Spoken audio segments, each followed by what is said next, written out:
एक बार प्रेम से बोलिए विष्णु भगवान की जय। भारतवर्ष में एक प्रतापी और दानी राजा राज्य करता था। वह नित्य गरीबों और ब्राह्मणों की सहायता करता था। यह बात उसकी रानी को अच्छी नहीं लगती थी। वह ना ही गरीबों को दान देती, ना ही भगवान का पूजन करती थी और राजा को भी दान देने से मना किया करती थी।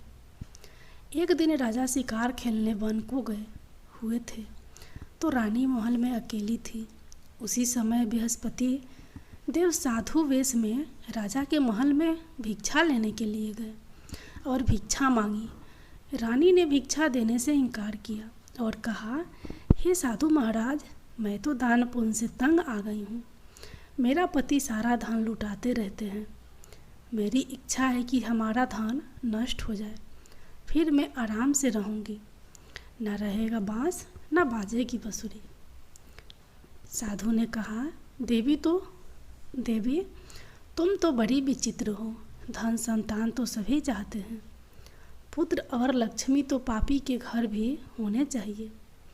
यदि तुम्हारे पास अधिक धन है तो भूखे को भोजन दो, प्यासों के लिए प्याऊ बनवाओ, मुसाफिरों के लिए धर्मशालाएं खुलवाओ। जो निर्धन अपनी कुंवारी कन्याओं का विवाह नहीं कर सकते, उनका विवाह करा दो। ऐसे और कई काम हैं जिनके करने से तुम्हारा यश लोक परलोक में फैलेगा। परंतु रानी पर उपदेश का कोई प्रभाव न पड़ा। वह बोली, महाराज, आप मुझे कुछ ना समझाएं। मैं ऐसा धन नहीं चाहती जो हर जगह बांटती रहूं। साधु ने उत्तर दिया, यदि तुम्हारी ऐसी इच्छा है तो तथास्तु।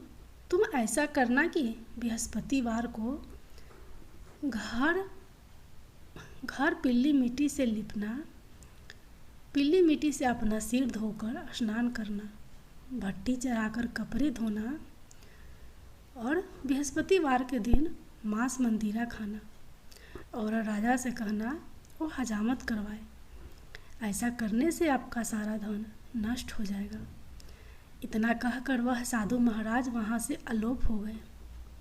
साधु के अनुसार कई बातों को पूरा करते हुए रानी को केवल 3 बृहस्पतिवार ही बीते थे कि उसकी समस्त धन संपत्ति नष्ट हो गई। भोजन के लिए राजा का परिवार तरसने लगा।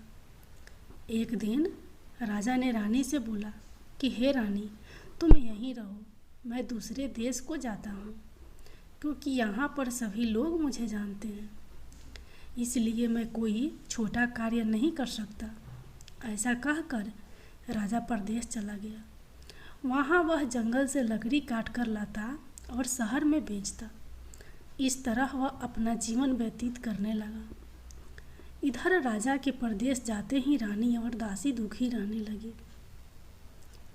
एक बार जब रानी और दासी को 7 दिन तक बिना भोजन के रहना पड़ा तो रानी ने अपनी दासी से कहा, हे दासी, पासी के नगर में मेरी बहन रहती है। वह बड़ी धनवान है, तो उसके पास जा और कुछ ले आ ताकि थोड़ी बहुत गुजर बसर हो जाए। दासी रानी की बहन के पास गई। उस दिन गुरुवार था और रानी की बहन उस समय बृहस्पतिवार व्रत की कथा सुन रही थी। दासी ने रानी की बहन को अपनी रानी का संदेश दिया, लेकिन रानी की बड़ी बहन ने कोई उत्तर नहीं दिया। जब दासी को रानी की बहन से कोई उत्तर नहीं मिला तो वह बहुत दुखी हुई और उसे क्रोध भी आया। दासी ने वापस आकर रानी को सारी बात बता दी। सुनकर रानी ने अपने भाग्य को कोसा। उधर रानी की बहन ने सोचा कि मेरी बहन की दासी आई थी, परंतु मैं उससे नहीं बोली, इससे वह बहुत दुखी हुई होगी। कथा सुनकर और पूजन समाप्त करके वह अपनी बहन के घर आई और कहने लगी, हे बहन, मैं बृहस्पतिवार का व्रत कर रही थी। तुम्हारी दासी मेरे घर आई थी, परंतु जब तक कथा होती है तब तक ना तो उठते हैं और ना ही बोलते हैं, इसलिए मैं नहीं बोली। कहो दासी, क्यों गई थी? रानी बोली, बहन, तुमसे क्या छिपाऊं? हमारे घर में खाने तक को अनाज नहीं था। ऐसा कहते कहते रानी की आंखें भर आई। उसने दासी समेत पिछले 7 दिनों से भूखे रहने तक के बात अपनी बहन को विस्तार पूर्वक सुना दी। रानी की बहन बोली, देखो बहन, भगवान बृहस्पति देव सबकी मनोकामना को पूर्ण करते हैं। देखो, शायद तुम्हारे घर में अनाज रखा हो।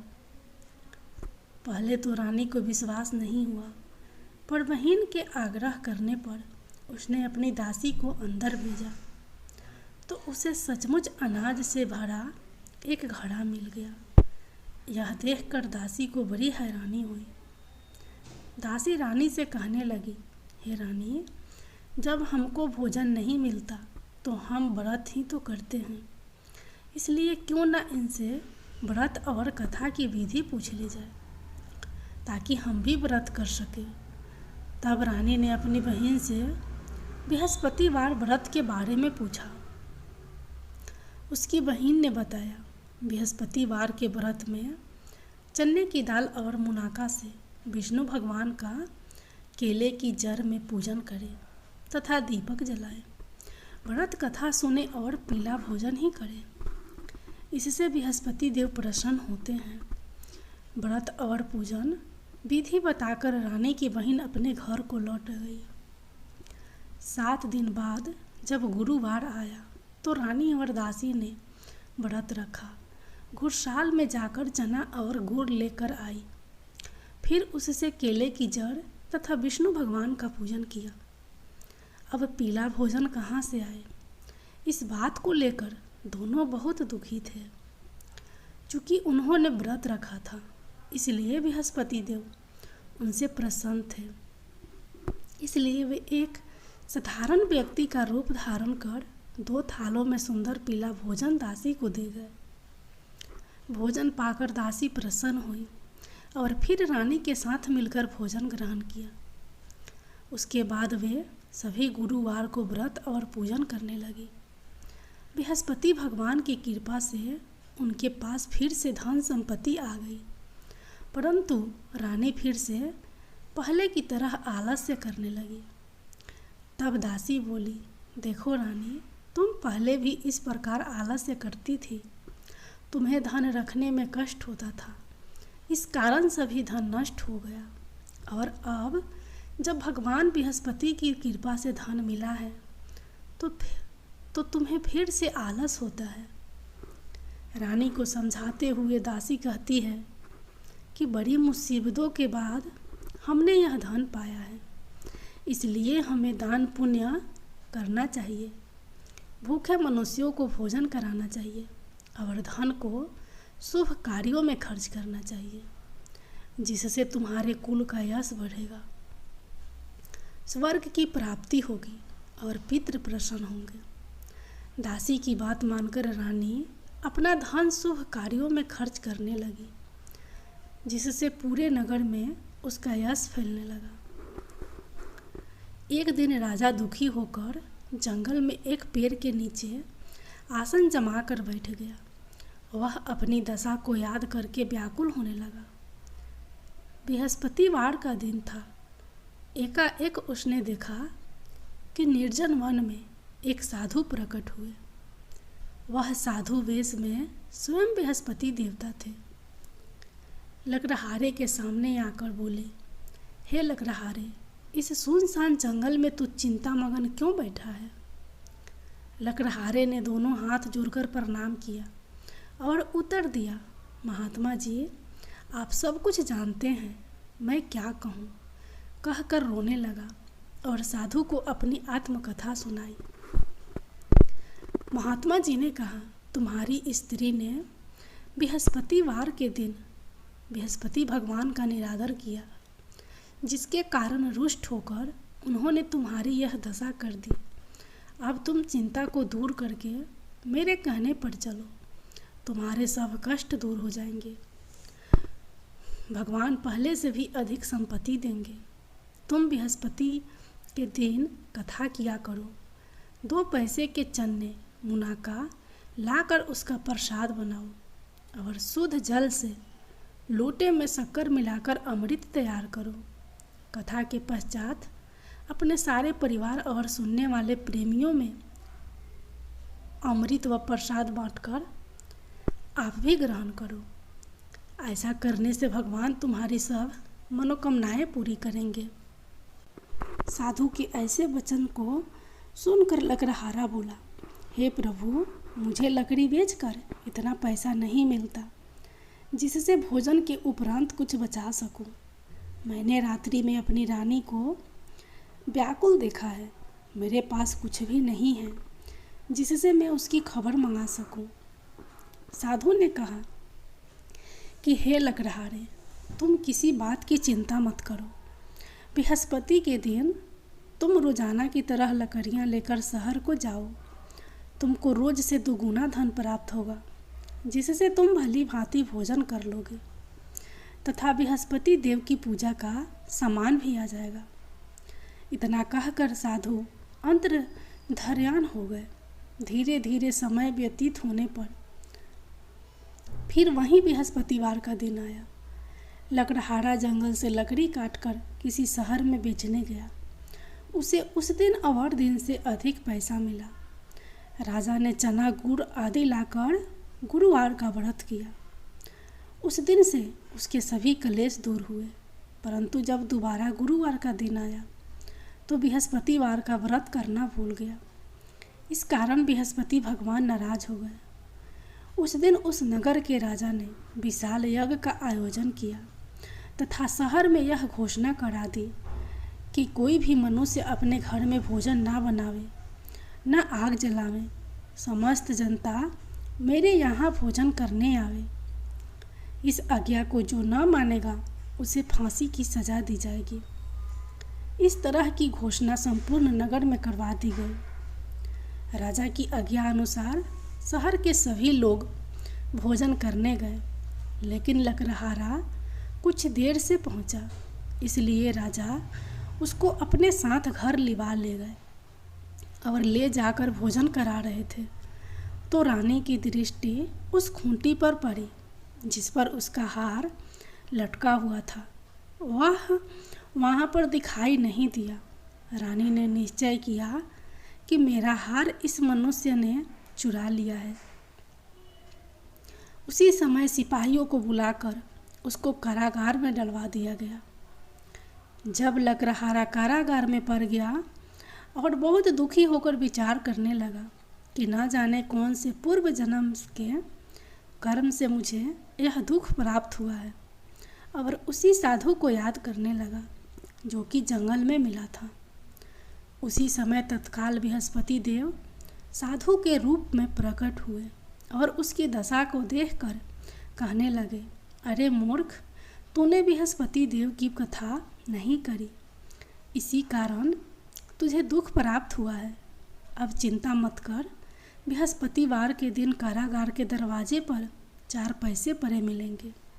उनसे तू बृहस्पति देव की पूजा करना, तेरे सभी कष्ट दूर हो जाएंगे। बृहस्पति के दिन उसे 4 पैसे लकड़हारे ने 4 पैसे मिले। लकड़हारे ने कथा कही। उसी रात्रि को बृहस्पति देव ने उस नगर के राजा को सपने में कहा, हे राजा, तुमने जिस आदमी को कारागार में बंद कर दिया है वह निर्दोष है, वह राजा है, उसे छोड़ देना। रानी का हार उसी खूंटी पर लटका है। अगर तू ऐसा नहीं करेगा तो मैं तेरे राज्य को नष्ट कर दूंगा। इस तरह रात्रि के सपने को देखकर राजा प्रातः काल उठा और खूंटी पर हार देखकर लकड़हारे को बुलाकर क्षमा मांगी तथा लकड़हारे को योग्य सुंदर वस्त्र आभूषण देकर विदा कर दिया। बृहस्पति देव की आज्ञा अनुसार लकड़हारा अपने नगर को चल दिया। राजा जब अपने नगर के निकट पहुंचा तो उसे बड़ा आश्चर्य हुआ। नगर में पहले से अधिक बाग, तालाब, कुएं तथा बहुत सी धर्मशाला, मंदिर आदि बन गई है। राजा ने पूछा, यह किसका बाग और धर्मशाला है? तब नगर के सब लोग कहने लगे, यह सब रानी और बांदी के हैं। तो राजा को आश्चर्य हुआ और गुस्सा भी आया। जब रानी ने यह खबर सुनी कि राजा आ रहे हैं तो उन्होंने बांदी से कहा कि हे दासी, देख, राजा हमको कितनी बुरी हालत में छोड़ कर गए थे। हमारी ऐसी हालत देखकर लौट न जाए, इसलिए तू दरवाजे पर खड़ी हो जा। आज्ञा अनुसार दासी दरवाजे पर खड़ी हो गई। राजा आए तो उन्हें अपने साथ लिवा लाई। तब राजा ने क्रोध करके अपनी रानी से पूछा कि यह धन तुम्हें कैसे प्राप्त हुआ है। तब उन्होंने कहा, हमें यह सब धन बृहस्पति देव के इस व्रत के प्रभाव से प्राप्त हुआ है। राजा ने निश्चय किया कि 7 रोज बाद तो सभी बृहस्पति देव का पूजन करते हैं, परंतु मैं प्रतिदिन 3 दिन में 3 बार कहानी कथा कहा करूँगा तथा रोज व्रत किया करूँगा।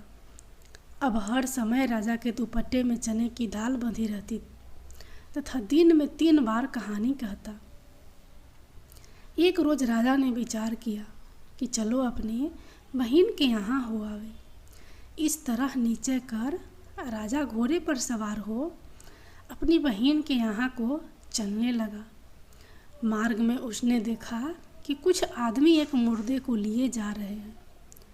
उन्हें रोककर राजा कहने लगा, अरे भाइयों, मेरी बृहस्पति देव की कथा सुन लो। वे बोले, लो, हमारा तो आदमी मर गया है, इसको अपनी कथा की पड़ी है। परंतु कुछ आदमी बोले, अच्छा कहो, हम तुम्हारी कथा भी सुनेंगे।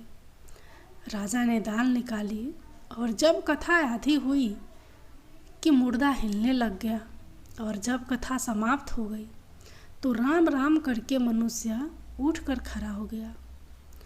आगे मार्ग में उसे एक किसान खेत में हल चलाता मिला। राजा ने उसे देखकर और उससे बोले, अरे भैया, तुम मेरी बृहस्पतिवार की कथा सुन लो। किसान बोला, जब तक मैं तेरी कथा सुनूंगा तब तक 4 हरैया जोत लूँगा। जा अपनी कथा किसी और को सुनाना। इस तरह राजा आगे चलने लगा। राजा के हटते ही बैल पछाड़ खाकर गिर गए तथा किसान के पेट में बड़ी जोर का दर्द होने लगा। उस समय उसकी माँ रोटी लेकर आई। उसने जब यह देखा तो अपने पुत्र से सब हाल पूछा और बेटे ने सभी हाल कह दिया। तो बुढ़िया दौड़ी दौड़ी उस घुड़सवार के पास गई और उससे बोली कि मैं तेरी कथा सुनूंगी, तू अपनी कथा मेरे खेत पर नहीं कहना। राजा ने बुढ़िया के खेत पर जाकर कथा कही, जिसके सुनते ही वह बैल उठ खड़े हुए तथा किसान के पेट का दर्द भी बंद हो गया। राजा अपनी बहन के घर पहुंचा। बहन ने भाई की खूब मेहमानी की। दूसरे रोज प्रातः काल राजा जगा तो वह देखने लगा कि सब लोग भोजन कर रहे हैं। राजा ने अपनी बहन से कहा, ऐसा कोई मनुष्य है जिसने भोजन नहीं किया हो, मेरी बृहस्पतिवार की कथा सुन ले।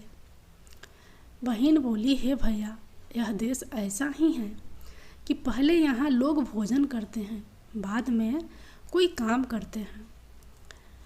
अगर कोई पड़ोस में हो तो देख कर आती हूँ।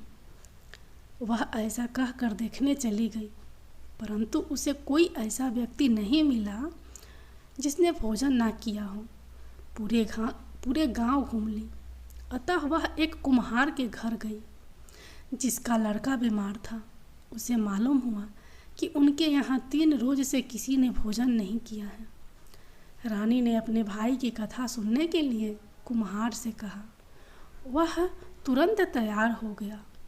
राजा ने जाकर बृहस्पतिवार की कथा कही, जिसको सुनकर उसका लड़का ठीक हो गया।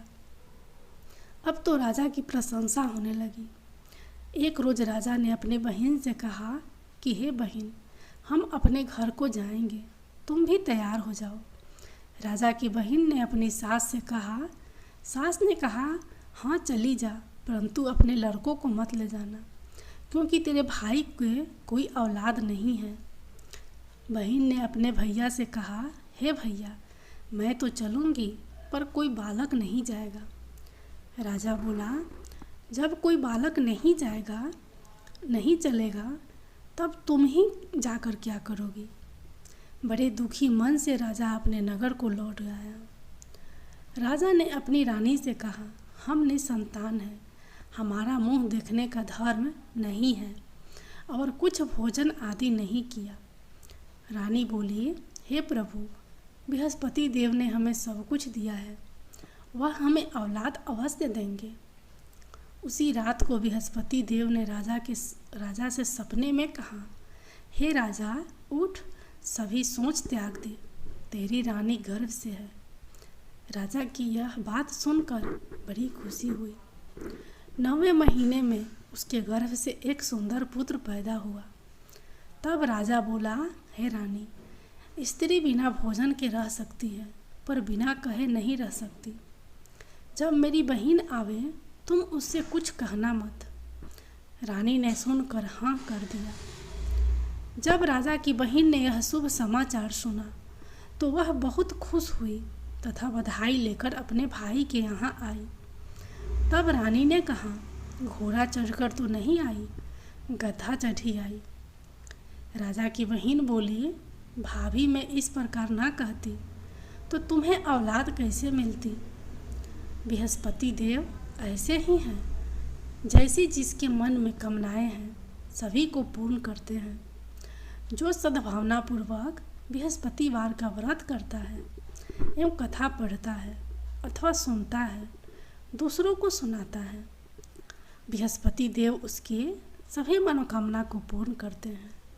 जय बृहस्पति देव। आप लोग सुनिए बृहस्पति देव की आरती। जय बृहस्पति देवा, ओम जय बृहस्पति देवा, छिन छिन भोग लगाऊं कदली फल मेवा।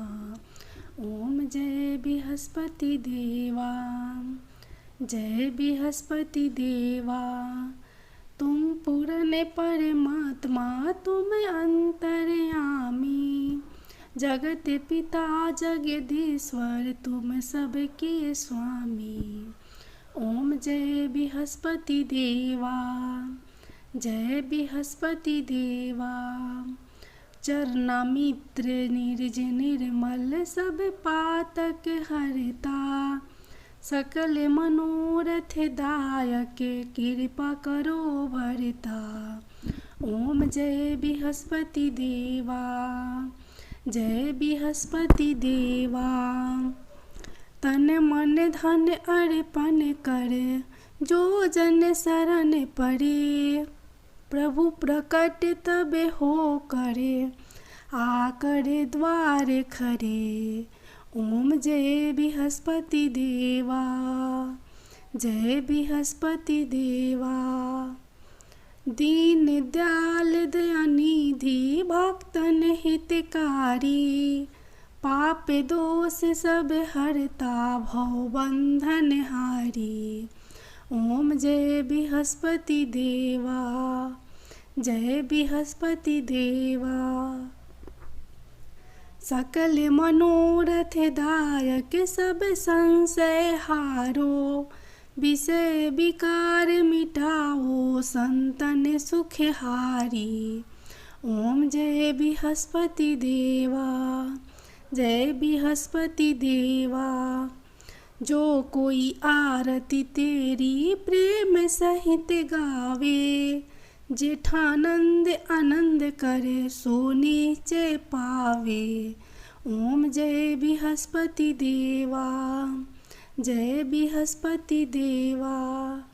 सब बोलो विष्णु भगवान की जय, बोलो बृहस्पति देव भगवान की जय।